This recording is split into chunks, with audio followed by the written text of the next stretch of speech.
Bell बजते ही हुसैन उस तरह खुश हो गया। अपनी गैंगस्टर और पुलिस इन्फॉर्मर की लाइफ से उसे आज ब्रेक चाहिए था। And what better than buying himself a passionate night with a beautiful Maharashtrian woman. चेहरे पर हंसी लेकर वो अपने बिस्तर से उठकर दरवाजे की तरफ गया, लेकिन दरवाजा खोलते ही चेहरे पर की हंसी गायब हो गई और सामने बुर्का पहने खड़ी औरत को वो शक से देखने लग गया। मैंने तो महाराष्ट्रियन औरत के लिए पैसे भरे थे, शायद इसने अपनी पहचान छुपाने के लिए बुर्का पहना होगा। ऐसे सोचते हुए उसने उस औरत को अंदर आने दिया। दूध जैसे गोरे हाथ और गहरी आंखें लिए उस औरत ने सामने रखी बंदूक की तरफ इशारा किया और पूछा, क्या ये एक इंसान की जान लेने के लिए काफी है? हुसैन उस तरह देखते ही रह गया। एक धंधे वाली को बंदूक से क्या लेना देना? इसका जवाब देते हुए उस औरत के मुंह से एक ऐसा नाम बाहर आया जिसके लिए हुसैन के मन में सिर्फ जहर भरा था, दुबई का दाऊद। ये कहानी है बदले की। ये कहानी है अशरफ खान उर्फ सपना दीदी की। अपने दोस्त की शादी में महमूद कालिया ने अशरफ खान को देखा और देखते ही वो एक दूसरे से प्यार करने लग गए। कुछ दिनों बाद जब महमूद ने शादी की बात की तो बिना हिचकिचाए अशरफ ने अपनी तरफ से हाँ कह दी। महमूद और अशरफ ने शादी के बाद 5 साल एक साथ गुजारे। अशरफ को बस इतना पता था कि उसका पति उससे बहुत ज्यादा प्यार करता है और उस पर किसी भी तरह की मुसीबत नहीं आने देगा। She was too innocent to know the kind of work her husband did and for whom। ये समय ऐसा था जब मुंबई अंडरवर्ल्ड में दाऊद इब्राहिम का नाम सुनकर हर कोई कांप उठता था। इंडिया से भाग निकल उसने दुबई में अपना बेस बनाया था और वहां बैठकर वो इंडिया में महमूद जैसे लोकल गैंगस्टर्स के जरिए अपना डी कंपनी चला रहा था। मासूम अशरफ ने कभी अपनी जिंदगी में दाऊद इब्राहिम का नाम तक नहीं सुना था। वो इस बात से बेखबर थी कि कैसे ये एक नाम उसकी गहरी नींद में बुरा सपना बनने वाला था जिससे वो शायद ही कभी उठ पाएगी। अशरफ को पता नहीं था कि उसकी हर ख्वाहिश पूरी करने के लिए, उसे एक रानी की तरह रखने के लिए महमूद करता क्या था, इतने पैसे कहां से लाता था। उसे बस इतना पता था कि महमूद जिन लोगों के साथ रहता था वो ठीक नहीं थे। एक रात ऐसे ही महमूद ने अशरफ से कहा कि उसे बहुत दिनों के लिए देश से बाहर दुबई जाना पड़ेगा। पूरी रात उन्होंने एक साथ गुजारी। It was the last time when they held on to each other. What came next was the beginning of Ashraf's worst nightmare. उस दिन जब दरवाजे पे खटखटाने की आवाज आई तो अशरफ को लगा कि फिर कोई पुलिस ऑफिसर या महमूद के साथ काम करने वाले बुरे लोग होंगे, लेकिन दरवाजा खोलने पर पता चला कि बाहर उनका पड़ोसी था। महमूद ने उस पड़ोसी के घर के टेलीफोन पर कॉल किया था, जान मैं आज शाम घर आ रहा हूँ, तुम एयरपोर्ट आ जाना। ये सुनकर अशरफ अपने चेहरे पर बड़ी मुस्कुराहट लिए अपने घर लौट गई। 4 बजे तक सांता क्रूज एयरपोर्ट पहुंचना था। तैयार होकर उसने नागपाड़ा से कैब ली और एयरपोर्ट पहुंच गई। बाहर लगी 2 पुलिस जीप पर उसकी नजर पड़ी तो कुछ चंद सेकंड के लिए उसके दिमाग में आया कि महमूद किसी मुसीबत में तो नहीं फंस गया। लेकिन ये भी कोई सोचने की बात है, आज बहुत दिनों बाद महमूद घर आएगा और वो खाना खाकर एक साथ वक्त गुजार पाएंगे। ये सोचकर वो 7वें आसमान पर थी। अशरफ अपने पति से मिलकर उसे गले लगाने उसकी तरफ बढ़ती ही रही कि अचानक महमूद उस भीड़ में ऐसे गायब हो गया जैसे पानी में नमक घुलकर गायब हो जाता है। सामने अब बस भीड़ थी और उस भीड़ में महमूद का कोई नामो निशान नहीं था। अशरफ आगे बढ़ने ही वाली थी कि एक आदमी ने हाथों में बंदूक लिए हवा में 2-3 बार शूट किया, जिसकी वजह से अराइवल सेक्शन की भीड़ दर बदर भागने लग गई। अशरफ को कुछ समझ नहीं आ रहा था। उसने पीछे मुड़कर देखा तो बाहर खड़ी 2 पुलिस की जीप्स गायब थी। आखिर हो क्या रहा है? महमूद अभी तो मेरे सामने था, कहाँ चला गया? वो किसी मुसीबत में तो नहीं? सामने जमीन पर खून पड़ा था और पुलिस आसपास में बात कर रहे थे। अशरफ ने सुना कि गोली लगे इंसान को कूपर हॉस्पिटल ले जाया गया है। बिना कुछ सोचे उसने उस हॉस्पिटल जाने के लिए टैक्सी को रोका, लेकिन वहां पहुंचते ही उसे पता चला कि गोली लगे किसी पेशेंट को एडमिट नहीं किया गया है। फिर एक बार पुलिस से बात करने पर उसे जेजे हॉस्पिटल जाने के लिए कहा गया। वहां जाकर उसे पता चला कि महमूद नाम के एक वांटेड गैंगस्टर की पुलिस एनकाउंटर में गोली लगने की वजह से मौत हो गई है। अशरफ को तो ये सब झूठ लग रहा था, एक सपना लग रहा था जिससे वो उठना चाहती थी। लेकिन जब उसने महमूद की बॉडी को अपने आंखों से देखा तब उसे असलियत का झटका लगा और वो बिखर गई। उसे ये बताया गया कि महमूद ने पुलिस पर गोली चलाई और बदले में पुलिस इंस्पेक्टर इमैनुअल अमोलिक ने 4 गोलियां मारकर महमूद कालिया का एनकाउंटर कर दिया। हॉस्पिटल लाने से पहले ही उसकी जान जा चुकी थी और ये सारी बातें सुनकर अशरफ पूरी तरह से बिखर गई थी। महमूद को दफनाने के बाद अशरफ की मुलाकात उस्मान नाम के बुजुर्ग इंसान से हुई जो अपने आप को महमूद का दोस्त बताता था। उस्मान ने उसे बताया कि महमूद का उनके बीच ना होना दाऊद के कारनामे है। इंडिया से भागकर दुबई में बैठे दाऊद ने महमूद को कुछ ऐसा करने के लिए कहा था जिसके लिए वो राजी नहीं हुआ। डी कंपनी के इस मालिक की बात कोई ना माने ये दाऊद कैसे हजम कर सकता है, इसलिए उसने महमूद की मुंबई आने की खबर पुलिस को देकर उसका एनकाउंटर प्लान किया। Now Ashraf just had 2 feelings stirring within herself. One was that of grief and the other one was the one of revenge. Revenge from the man who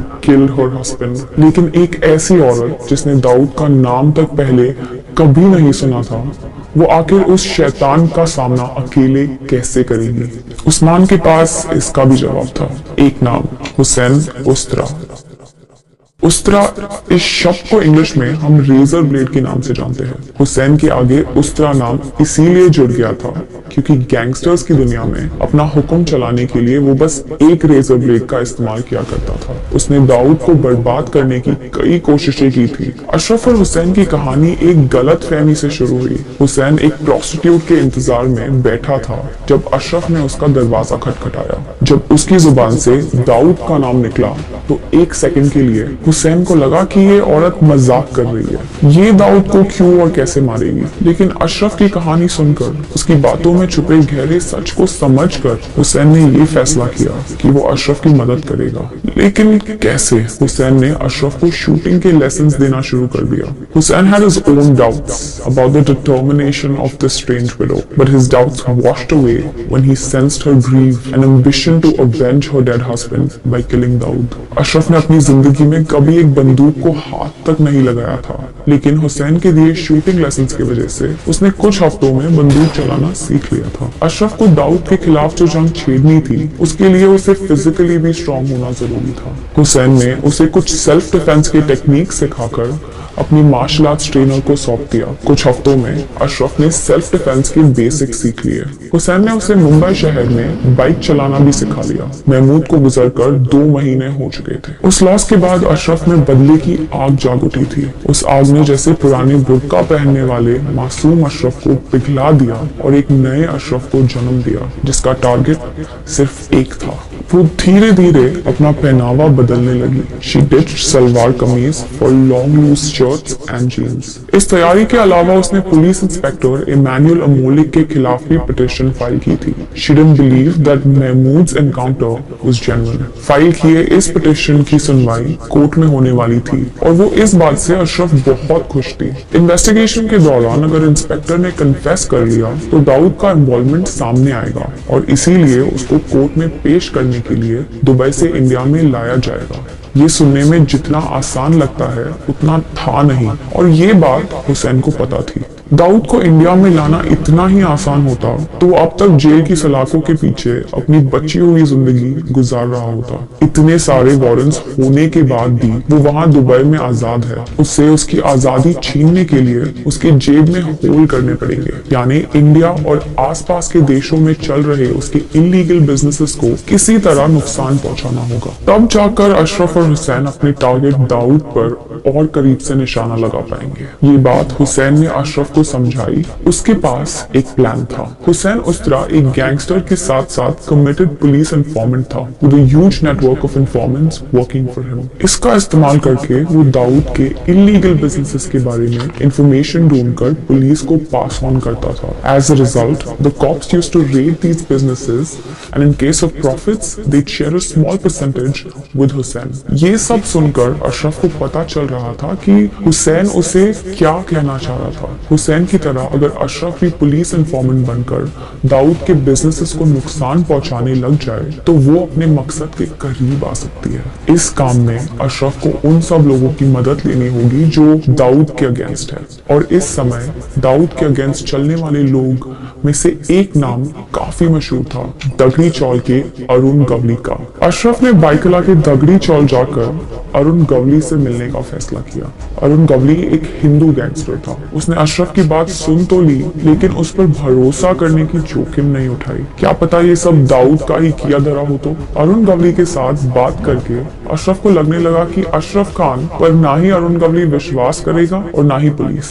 इस प्रॉब्लम को टैकल करने के लिए अशरफ ने अपना नाम बदलकर सपना रखने का फैसला लिया। ये नाम थोड़े ही समय में अंडरवर्ल्ड का जाना माना नाम बनने वाला था। सपना ने हुसैन के कॉन्टैक्ट्स की मदद से अपने काम को अंजाम देने की शुरुआत की। वो उस मुंबई को जानती थी जो दिन के उजाले में एक हलचल भरे शहर का नकाब पहनता था, लेकिन रात के अंधेरे में मुंबई का ये नकाब उठते ही इसका असली चेहरा अशरफ के सामने आ गया।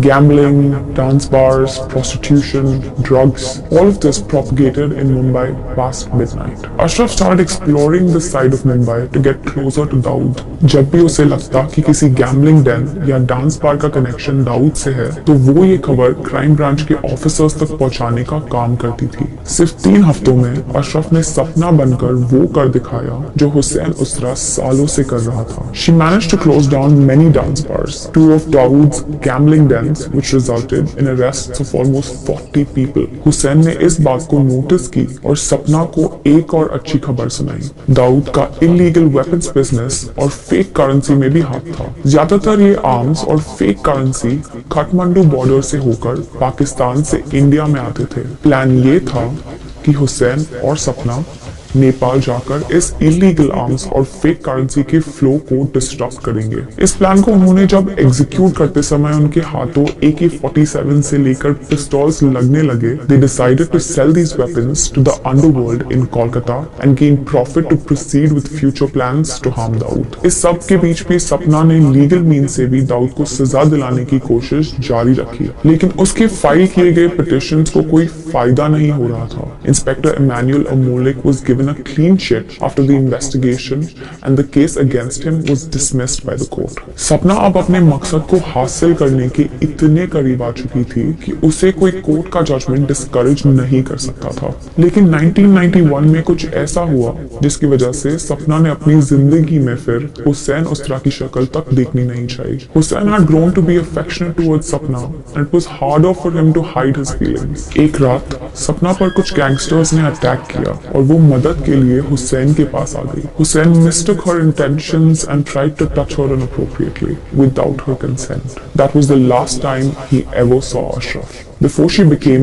well known in the underworld as सपना दीदी। धीरे धीरे सपना ने मुस्लिम कम्युनिटी के यूथ को इकट्ठा करके अपना एक नेटवर्क बनाया। These young men respected her as their elder sister, thus the name सपना दीदी। इन्फॉर्मेंट का काम करते करते अब सपना दीदी एक ऐसा प्लान एग्जीक्यूट करने का सोच रही थी जो आज तक किसी ने नहीं सोचा था। दाऊद दुबई में छुपा रहता था, लेकिन वो सिर्फ सिलेक्टिव ओकेजन्स पर पब्लिकली अपीयर होता था। लेकिन 90s में इंडिया पाकिस्तान के मैचेस दुबई में शारजा नाम के शहर में होने वाले थे। दाऊद VIP एनक्लोजर में अपने फेमस ब्लैक ग्लेयर्स लगाकर मैच देखने वाला था और उसी समय हजारों लोगों के बीच उस स्टेडियम में दाऊद को शूट करने का प्लान सपना दीदी ने बनाया था। उसने अपने कुछ आदमियों को वो स्टेडियम को अच्छी तरह से समझने के लिए दुबई भी भेजा। प्लान बन चुका था, अब सिर्फ एग्जीक्यूट करने की देरी थी। लेकिन लालच में आकर सपना दीदी के कुछ आदमियों ने इस प्लान को लीक कर दिया और ये खबर छोटा शकील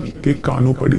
छोटा शकील दाऊद का खास आदमी था। He was one of the most violent gangsters in the infamous T Company। इस दौरान सपना दीदी नागपाड़े के हजरा मोहल्ले में शिफ्ट हो चुकी थी। ये इलाका मुसाफिर खाना से कुछ मीटर दूर था। मुसाफिर खाना में दाऊद के कुछ फैमिली मेंबर्स रहा करते थे। एक दिन सपना दीदी की तबीयत ठीक ना होने की वजह से उन्होंने अपने सारे आदमियों को घर जाने के लिए कह दिया। सपना दीदी अपने घर पर अकेली थी। इसकी खबर छोटा शकील तक पहुंच गई और उसने उस पूरे खेल को खत्म करने का फैसला ले लिया। His men reached Nagpara with daggers and pistols. Sapna Didi was stabbed in her genitals 22 times and more until she dropped cold and dead on the floor of her own tent. Ashraf Khan उर्फ सपना दीदी की मौत को आज भी brutally executed murder कहा जाता है। लैक ऑफ एविडेंस की वजह से अशरफ खान के गुनहगारों को कभी सजा नहीं मिल पाई। अशरफ के साथ उनके दाऊद को मारने का सपना भी खत्म हो चुका था। She was reborn as सपना दीदी